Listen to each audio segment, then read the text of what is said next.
31 minutos pasó ya de las 4 de la tarde, 4:30 en toda la República Argentina, 20 grados la temperatura en la ciudad de Salta, 30% el porcentaje de humedad. Volvió el zocalito de los datos del tiempo y de la hora en la pantalla de Somos Salta, Jujuy Flow, así que por eso, tac, ahí leyendo de costado rapidito nomás. Hay muchas efemérides hoy. ¿Por qué hablo de las efemérides? Porque estamos en el segmento de divulgación histórica que hacemos los jueves, que a la gente le copó. Estamos haciendo la columna de historia con Nicolás Mogni. Nico, Mogni. A ver, la pronunciación correcta es Moñi. Moñi. Pero normalmente me dicen Mogni, es más fácil. ¿Qué preferís vos? Los alumnos me dicen Mogni, así que me da igual, digamos, ¿no? Si te digo Moñi, está bien. Moñi está perfecto, es lo que corresponde. Digamos. Mi abuelo diría que es Moñi y se ofendería si digo que es Mogni. Nico Moñi, entonces. Dale. ¿Cómo andamos, Nico? Bien, por suerte. Con ganas ya de empezar oficialmente la columna, empezar a ver por dónde va, digamos, este tema de hablar de historia también para un público general, pero también, bueno, viendo también qué es lo que la gente va demandando, qué es lo que la gente también quiere entender. Así que con ganas. Recién te mencionaba que hoy es el natalicio de Arturo Humberto Illia, nació un día como hoy en el año 1900, justo en esta campaña, en esta movida de la recuperación del busto del doctor Arturo Iñatievia, que fue su ministro de Salud, fue quien hizo la famosa ley de medicamentos genéricos, que algunos dicen fue el detonante del nada más y nada menos que el del derrocamiento de Illia como presidente. Iba a decir eso, no lo vamos a cargar a Iñatievia con ese mote, pero sí, bueno, quizás por lo más recordado, digamos, por haberse enfrentado a las farmacéuticas en ese momento tan crítico, y bueno, fue por el desenlace que tuvo el gobierno de Illia, que bueno, fue un gobierno que estaba socavado de legitimidad por todos lados, ¿no? Le costó reconstruir esa relación con la sociedad y bueno, a la menor excusa se lo tiró abajo, así, ¿no? Así todo, muy buen gobierno para tan poca legitimidad, porque si uno ve los indicadores socioeconómicos, educativos, de crecimiento del producto, de desarrollo económico, fue un buen gobierno en un contexto muy complicado. Le tocó un momento histórico que realmente no acompañó a eso que intentó llevar a cabo, ¿no? Y de hecho, bueno, un poco hoy la columna y de lo que vamos a hablar tiene que ver con estos vaivenes, con estos movimientos que tiene la historia política argentina. Un poco la semana pasada preguntabas, hay ciclos en la historia se repite.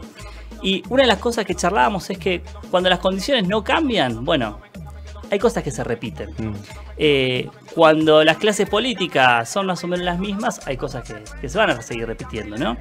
Y en ese sentido, hay una pregunta clásica que me parecía que era interesante para abrir este espacio de columnas de historia, que tiene que ver con ¿desde cuándo podemos empezar a hablar efectivamente de que esto es Argentina? ¿Desde cuándo esto es un país hecho y derecho, podemos decir, con todas las condiciones que reúnen y que uno puede decir, bueno, este es el país Argentina? Territorio, población y poder. Podríamos decir, resumir en esas tres ideas.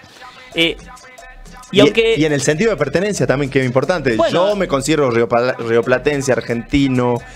¿Cuándo empezó eso? Bueno, ¿cuándo, podemos decirlo, y ahora que estamos acá desde Salta, cuando un salteño se empezó a sentir parte de algo en conjunto con un porteño? Sí. Es decir, hoy en día prácticamente no hay duda, y cuando uno lo plantea, si yo tengo más relación con alguien de Bolivia, Paraguay o Chile, que serían los países cercanos, o más relación con un neuquino o un porteño, diríamos automáticamente que es con un porteño y un rionegrino por esta nación que compartimos y este espacio que se ha ido construyendo a lo largo de los años. Pero si yo le pregunto a la gente en la calle, digo, como hace Fati a veces, que hace algunos móviles y demás, y le pregunto a la gente, bueno, ¿cuándo nació Argentina? La respuesta automática es una, y es el 25 de mayo de 1810. Ahora, si yo vuelvo a hacer la pregunta y digo, bueno, ¿y qué pasó el 25 de mayo de 1810? Paradójicamente, y aunque no se lo crea, la gente se embarra bastante. Sí. Porque no es fácil responder qué pasó ese día. De hecho, la primera respuesta de muchos es la independencia. Y después dice, no, si la independencia es el 9 de julio, entonces no. Ahí hay algo de como primer gobierno patrio. Lo que genera que... ¿Fue el primer gobierno patrio? Bueno, es la primera pregunta que es interesante porque nos empieza a generar entonces, bueno, ¿quién define la fecha de fundación o cómo se definió? Lo que hay que decir es que la fecha se definió varios años después. Si bien ese día, ahora vamos a charlar más o menos, el evento generó obviamente un movimiento a nivel toda la ciudadanía. Ahí se abren las guerras revolucionarias que terminan decantando la independencia. Es recién en la década de 1860, con la segunda reforma a la Constitución, ya vamos a llegar ahí, cuando se dice, bueno, nosotros somos lo que nació en 1810, el 25 de mayo. Esto está en un artículo de la Constitución, el artículo 35, donde marca el inicio en ese momento. Y tiene que ver con la necesidad de ponerle un poco de orden a lo que había sido ese proceso. ¿Fue el primer gobierno patrio? Primero tendríamos que definir qué es patrio. Es decir, para decir que fue un gobierno patrio, básicamente diríamos, bueno, fue elegido por la gente local, fue elegido por la gente de acá, y se eligió a una persona que... Con independencia de la corona. Independencia de la corona. De la metrópoli, de la... Y por lo menos que era de acá. Sí. Estamos de acuerdo en esas ideas. Hasta ese momento las administraciones coloniales, digo, el virreinato, por ejemplo, se definían desde España. Era el rey el que definía quién iba a ser el virrey. En este caso, un cabildo abierto de los vecinos elige a Cornelio Saavedra como representante del gobierno local. Ya no era un virreinato, era una junta porque había caído la corona de España. Pero paradójicamente, Cornelio Saavedra nació en Potosí. Esto es un dato que, aunque parezca anecdótico, nos dice un detalle. En ese momento Potosí era parte del virreinato del Río de la Plata. Y segundo, no hacía falta o no necesitaban que sea del Cabildo de Buenos Aires o que sea específicamente de ese lugar para declarar que Potosí también era la patria de aquellos que habitaban ese lugar. Pero, paradójicamente, no es la primera vez que Buenos Aires elige a su gobernante. De hecho, un par de años antes, cuando fueron las invasiones inglesas, lo eligieron a Liniers. Francés. Era un francés, entonces por eso no entra en la categoría de patrio y ahí juegan un poquito. El otro era de Potosí, hoy es parte de otro país.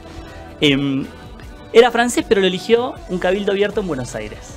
Bien, lo elige como virrey, después el rey lo termina ratificando y ya muy rápidamente lo cambian por Cisneros, que es el que pasó más a la historia, ¿no? Baltasar Hidalgo. Exactamente. Pero entonces, eso embarra un poco este origen, sí, y realmente lleva a preguntarse por cuál iba a ser el proyecto de país, ¿no? En ese momento hay discusiones, un poco por oportunismo de la caída de la corona, pero también por las posibilidades que se abrían. Pero decir que ahí es donde nace el país sería en cierta forma contrafáctico con justamente la indecisión que había entre los políticos locales por definir cuál iba a ser la forma de gobernarse. Digo, uno presume que si es la República Argentina, nació ahí nació una república. Y de hecho lo que nos encontramos son con más proyectos monárquicos que republicanos. No, y además de eso, más allá de proyectos monárquicos republicanos, que me parece la segunda etapa, muchos que seguían sosteniendo desde el Cabildo la necesidad de seguir formando parte de la metrópoli y la subordinación a Fernando VII. Absolutamente, de hecho la Junta de Gobierno que lo declara a Cornelio Saavedra, quien va a presidir la Junta, se declara a nombre del señor don Fernando VII, claro, en un signo de marcar, como evitar quizá una reacción desde España. Pero por ejemplo tenemos las famosas cartas de Alvear. Alvear fue director supremo de la Junta, o sea, no era un don nadie, donde cuando se está restaurando la monarquía en Europa, escribe diciendo, escribe al primer ministro británico o un embajador británico. ¿Fue un traidor a la patria de Alvear? Bueno, hay que ver qué es lo que estaba construido ahí, pero sí podemos decir que fue un traidor a los proyectos que había acá, seguramente. Porque le escribe pidiendo a Gran Bretaña que vuelva a tomar posesión sobre estas tierras, que esta nación joven no se puede gobernar, que es imposible, por las disputas políticas que hay entre los dirigentes del país, que esto se logre formar como un Estado, por ende que aceptamos, dice Alvear, formar parte de la corona británica. Después con Brasil hizo algo también medio... Bueno, se fue a Brasil, este embajador estaba en Brasil, se fue a Brasil, se exilió allá porque, bueno, su proyecto obviamente no funcionó, pero sí nos habla del ¿cómo decir?, desmadre que había en ese momento. De hecho, recordamos que la Asamblea del año 13, un par de añitos después de 1810, tenía por objeto declarar una constitución y la independencia. Bueno, se juntan los diputados de todas las provincias, de todos los cabildos que habían aceptado juntarse en esa asamblea, y no hacen ninguna de las dos cosas. Libertad de vientres. Libertad de vientres, terminan con la nobleza, con el yanaconazgo, con la mita, con varias instituciones fuertes, pero no logran establecer efectivamente la independencia. Se va a hacer en 1816 para algo muy paradójico, que yo tenía un mapita, no sé si se puede mostrar el mapa 1, a ver, que tiene que ver con las provincias que formaron parte de ese primer cabildo, o de esa primera acta de independencia.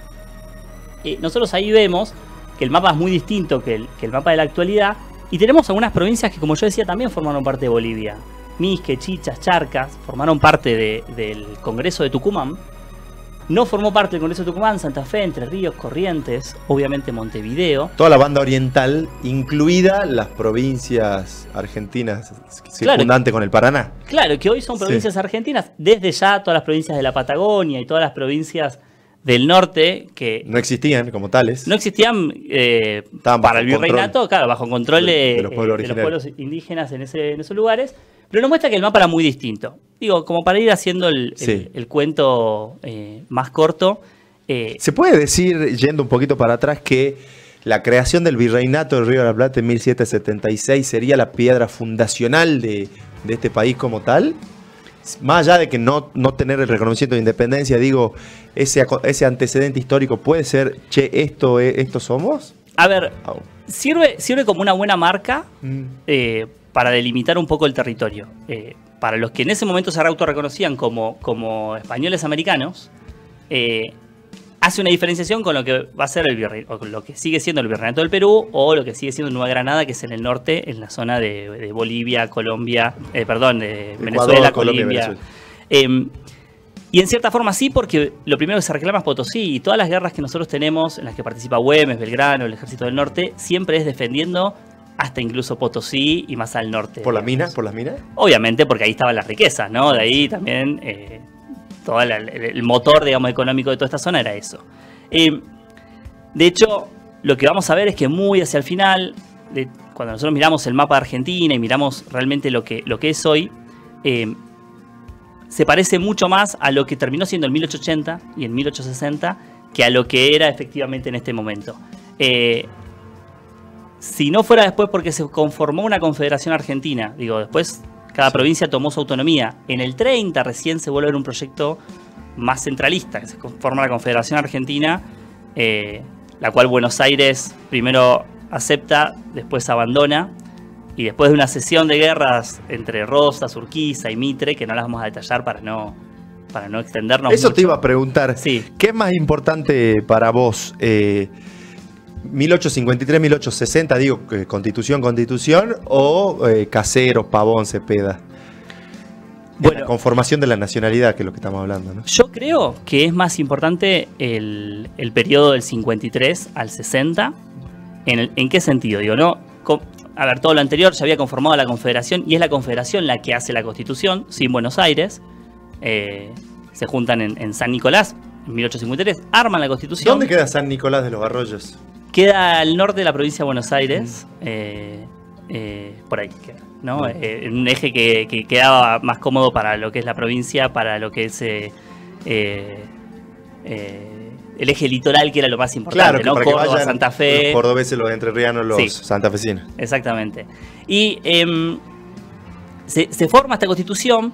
Esta constitución marca líneas muy fuertes, y realmente esto, aunque uno piense es un documento que puede ser modificado y ya, marca muy fuerte varios elementos que van a ser ratificados en el 60, cuando después de las batallas de Cepeda y las batallas estas que van a tener Mitre y Urquiza, que van a ser muy polémicas y demás, Buenos Aires le pide reformar algunos aspectos de la Constitución para sumarse, pero a partir de ahí se conforman dos cosas que son claves. Una, esto que yo decía, que es la definición por el nombre y por la marca de lo que va a ser esto. Se dice, mira, de acá en adelante, si bien nosotros decimos argentinos, Confederación Argentina, Provincias Unidas del Río de la Plata, y todos esos nombres que se usaron, los vamos a utilizar como un sinónimo, porque es lo que se usó en 1810 y es lo que queremos marcar. De lo que era 1810 es a lo que queremos acercarnos. ¿Y la terminología argentina, cuándo se usa por primera vez para los territorios y cuándo se usa por primera vez como sinónimo de nacionalidad?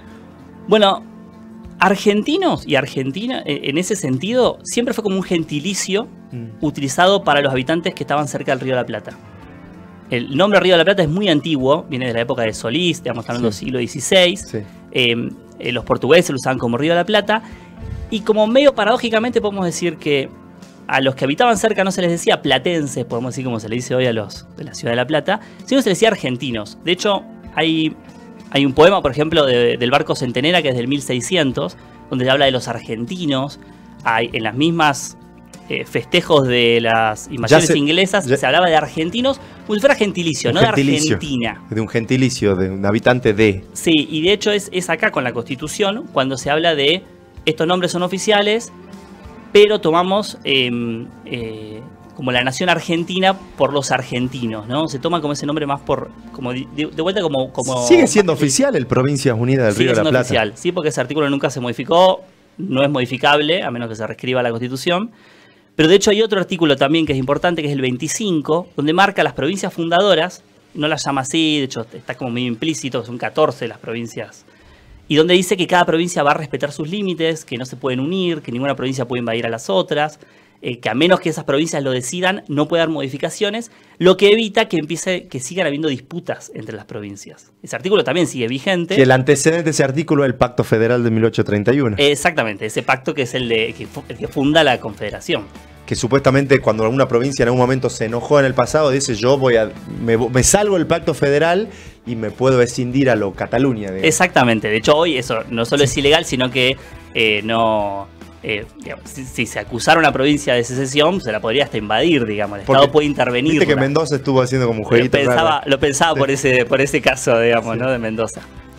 Así que, digo, para concluir un poco, me parece que una de las cuestiones claves a la hora de pensar, digo, la argentinidad y pensar el Estado y todo lo que viene, digamos, a nivel país, es recordar que siempre son construcciones políticas, es decir, quizá no podemos rastrear una esencia nacional, que es algo que nos encantaría porque sería hasta mucho más fácil, como hacen los europeos, que se crean esencias que tienen capaz 2000 años, entonces de esa forma crean naciones con nacionalidades que impactan, podemos decir, con todos sus problemas también en términos de inmigración y demás, ¿no?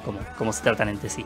Pero que nosotros eso no lo tenemos y que realmente hay una construcción, hay como una decisión política de que esto sea así, de que estas provincias sean las que a partir de ahora nos establezcamos un proyecto común y que la nación tiene que ser eso, es un proyecto común que debería buscar acuerdos comunes en pos de tomar decisiones que bueno, en realidad beneficien a la mayoría de las poblaciones, que es lo importante, que a veces las clases dirigentes, las clases políticas son quizá lo que más descuidan, ¿no? Lo que menos les interesa, digamos, a la hora de crear sus propios proyectos políticos, ¿no? Qué interesante. Está bueno para arrancar la columna de divulgación histórica, arrancar con el tema de la argentinidad y todo lo que ello conlleva, ¿no? Por más que estemos en situaciones complicadas, complejas, me parece que es indiscutible ciertas cuestiones de contenido pétreo de la Constitución, el sistema republicano de gobierno, el sistema federal, y bueno, y ahora también creo que se está fortaleciendo también, ya vamos a cumplir 40 años, la cuestión del sistema democrático. Si bien hay muchas divergencias ideológicas, me parece que hay cuestiones que los vaivenes económicos y sociales, hay como una Moncloa criolla en relación al resguardo del sistema democrático que parece una obviedad ahora, pero hace unos años no lo era. No, quizá en algún momento hasta podemos discutirlo por ese periodo de inestabilidad política que tuvo Argentina. Hoy en general la gente entiende que es un paso haber logrado eso. Uno podrá discutir democracia para quién, quiénes han salido beneficiados en estos años, pero sí que no hay, hoy que es casi imposible pensar un retroceso, incluso con los últimos gobiernos que hemos tenido, en términos de que un presidente termine su mandato antes, y mucho menos que sea tomado por la fuerza, por un golpe de Estado y demás. Eso en la población argentina prácticamente no tiene ningún tipo de asidero hoy en día, por lo menos, ¿no? ¿Trajimos otros mapas, Nico, para mostrar? ¿O solo el número 1? Bueno, no, tenía un mapa de la Confederación, digo, para mostrar también un poco ese armado, digamos, de lo que fue las provincias fundadoras, podemos decir, de de lo que hoy es Argentina. Ahí estaba la Confederación Argentina y el Estado de Buenos Aires entre el periodo 53, 54, 59, 60. Digamos. Exactamente, y que Buenos Aires estaba aparte. Y el último mapa, que es el mapa de cuando ya el mapa de Argentina no se modificó más. El mapa de Argentina no se modifica desde 1884, salvo pequeños detalles de límites. Tiene que ver con cuando se avanza sobre el norte, que eso se avanza bastante en la campaña de lo que fue la Guerra del Paraguay. Cuando se va hacia el Paraguay también se avanza sobre el territorio de lo que hoy es Chaco y Formosa. Y obviamente hacia el sur, con lo que fue la campaña del desierto, sí. Que arranca con Rosas la primera campaña del desierto y que se afianza y ya la conocemos mucho más fuerte con la campaña de Roca, claro. Que avanza sobre la Patagonia y funda o forma lo que para el territorio de lo que en ese momento era Argentina. Claro, porque gran parte de la provincia de Buenos Aires estaba controlada por pueblos originarios todavía. Sí, todo el sur de la provincia de Buenos Aires. Bueno, tenemos distintos avances, digo, por eso digo, bueno, Rosas, Alsina y también, obviamente, Roca. Para avanzar sobre eso, incorporar hectáreas, también quizá para debatirlo otro día, pero que conforman bastante lo que va a ser la matriz productiva del país, porque esas hectáreas que se incorporan, contrario a lo que pasaba, por ejemplo, en Estados Unidos, con la conquista del oeste, donde se hacían pequeños productores y los famosos los farmers. Los famosos farmers. En pequeñas unidades productivas, acá no sé a cuántas familias, pocas, se le dio gran extensión territorial. Y, por ejemplo, hay un dato clave que es de las 10 primeras millones de hectáreas, 10 millones de hectáreas, vuelvo a decir el número, que conforman lo que es el oeste de la provincia de Buenos Aires y La Pampa. Esas tierras se reparten entre 300 personas. Es decir, 10 millones de hectáreas entre 300 personas. Eso es una marca de lo que fue las bases de... Además, apellidos emblemáticos que se repiten. Por ejemplo, si vos agarrás esas familias que se reparten la zona núcleo, provincia de Buenos Aires, La Pampa, ves apellidos como, no sé, Martínez de Oz, por ejemplo. Martínez de Oz, Sanchorenas. Grondona. Exactamente. Sí. Apellidos que van a ser eje, digamos, en la política nacional después también, ¿no? Permanente, digamos. Y que siguen teniendo influencia, digo, la restricción externa, la falta de dólar, el que se liquida, no se liquida, digo, siguen teniendo poder reales. Absolutamente, digo, es parte de lo que, digamos, de una de las discusiones de la matriz productiva argentina, parte para discutir el famoso, llamémoslo mito, ¿no? Como querramos, digamos, de Argentina potencia mundial en esos años. Es decir, como bueno, quizá con un gran desarrollo económico, pero que en las bases era un elefante de pies de barro, digamos, ¿no? Con muy poca proyección, muchas pocas posibilidades de proyectarse. Claro, granero del mundo o chacra de Inglaterra, digamos. Y bueno, para poner una dicotomía así. Sí, podría ser. Sí, absolutamente. Así que bueno, hay como muchos elementos ahí que conforman al Estado argentino y que hoy en día, como vos decís, le seguimos arrastrando y que siguen siendo claves para entender esto que nosotros llamamos historia-problema. Que no solo es el nombre bonito que le pusimos a nuestro Instagram, sino que tiene que ver con ver problemas históricos que siguen teniendo impacto en nuestro presente y que además nos dan herramientas para entender nuestro presente y nuestra actualidad, digamos. Buenísimo, Nico. La clase, iba a decir, la semana que viene, ¿seguimos hablando de historia argentina o vamos a algo más universal? Bueno, pensábamos un poco quizá correr un poco el eje y irnos a trabajar otra cuestión que también nos marca a nosotros como país y como nación, que es ¿qué significa ser del tercer mundo? Parece una cuestión abstracta, parece algo que respondemos rápido porque decimos Latinoamérica, tercer mundo, pero vas a discutir no solo la categoría económica, es decir, no solo la cuestión del desarrollo, sino el rol que ocupamos en términos políticos. Especialmente con algo que está pasando en el último tiempo, y es que los países del tercer mundo se están empezando a alinear, como se alinearon en otras décadas, para quizá enfrentarse, al menos políticamente, con las potencias europeas y Estados Unidos, ¿no? Entonces vamos a discutir un poco qué fue, dónde salió la denominación de tercer mundo y cómo estamos hoy con esas Está bueno porque se puede discutir, ya no existe el tercer mundo porque son países desarrollados o en vía de desarrollo, si uno quiere ser políticamente correcto. El segundo mundo en la Guerra Fría era del otro lado de la cortina de hierro, la Unión Soviética y compañía, y el tercero era ni el primer mundo capitalista ni el segundo mundo socialista, digamos. Todo el proceso de colonización de África, de Asia y obviamente los países latinoamericanos. Me parece que está piola. Buenísimo, Nico. Nos vemos entonces el jueves. Nos vemos el jueves que viene, entonces un gusto. Ahí pasaba Nico Moñi en la columna de divulgación histórica, Historia Problema, en redes sociales. Los pueden encontrar a los chicos. La verdad que nos encanta este segmento que arrancamos la semana pasada.